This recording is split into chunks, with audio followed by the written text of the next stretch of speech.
मैं इसे अपने साथ ले जाऊंगा।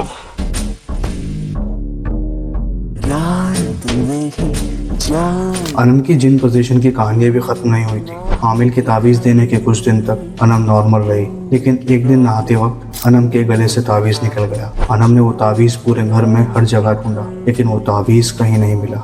अनम के घर वालों ने तुरंत ये खबर उस आमिल को दी, लेकिन वो सिटी से बाहर थे। उन्हें वापस आने में एक हफ्ता था। आमिल साहब ने कहा कि अनम को घर से बाहर मत निकलने देना, वो कोशिश करेंगे जल्दी आने की। पूरा घर डरा हुआ था और हर तरह की कोशिश में था कि अनम को कुछ ना हो। लेकिन अगले ही दिन जब अनम नमाज पढ़ रही थी, अनम को वही जिन दोबारा दिखने लगा और वो बेड के नीचे से अनम को देख रहा था। और जैसे ही अनम नमाज पढ़कर उठी, अनम को पहला झटका लगा और अनम की बेहद ही डरावनी चीख निकली। जब अनम के माँ बाप कमरे में आए तो अनम बेहोश पड़ी थी। जब अनम को होश आया तो अनम पूरी तरह उस जिन के पोजीशन में थी। मैं इसे अपने साथ ले जाऊंगा।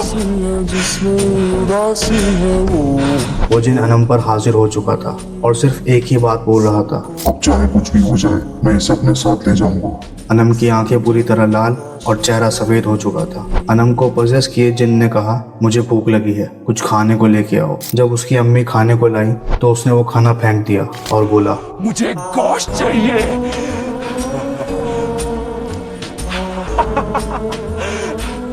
और जोर जोर से हंसने लगा। अनम की अम्मी ने फिर से आमिल को फोन किया और सारी बात बताई, तो उन्होंने एक अच्छे और बेहतर आमिल को अपनी जगह भेजा जो जिन्नातों को अच्छे से ट्रीट करना जानते थे। जब वो घर में घुसे तो घर का माहौल एकदम खौफनाक था।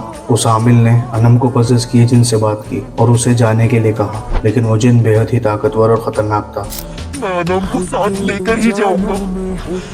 इसके बाल और इसकी आंखें मुझे बेहद पसंद है। जब आमिल ने सब कुछ काबू से बाहर होते हुए देखा तो उन्होंने जिन्नातों को काबू में करने वाली खास सूरतों को पढ़ना शुरू किया, जिससे वो जिन कमजोर पड़ने लगा। वो जिन बेहद ही खौफनाक आवाज में चिल्लाने लगा। आमिल ने उससे जाने के लिए कहा और उससे कसम ली कि वो फिर कभी ना तो इस घर के नजदीक आएगा, ना ही अनम के पास, और अगर उसने दोबारा ऐसा किया तो वो उसे जला देंगे। उस जिन ने आमिल की बात मान ली और वो अनम से अलग हो गया। उसके बाद आमिल ने अनम को पढ़ने के लिए कुछ सूरतें बताई और कहा, ये दोबारा भी हमला कर सकता है, इसलिए इन सूरतों को पढ़ते रहना। कुछ महीनों तक तो अमन को उसका एहसास होता रहा, लेकिन फिर धीरे धीरे अनम ठीक होती चली गई और आज अनम एकदम ठीक है। इस कहानी का मोटिव यही है कि अगर आप बाहर निकलो तो अपने बालों को या तो बांध कर रखो या ढक कर। ये बात सिर्फ जिन्नातों की नहीं है, ये सिचुएशन में बुरी आत्माएं भी पीछे लग जाती हैं, इसलिए खुद की सेफ्टी खुद के हाथ में है। और अगर तुम्हारे पास भी कोई रियल किस्सा है तो मेरे साथ शेयर करो, मैं तुम्हारे किस्से को कहानी में बदल दूंगा।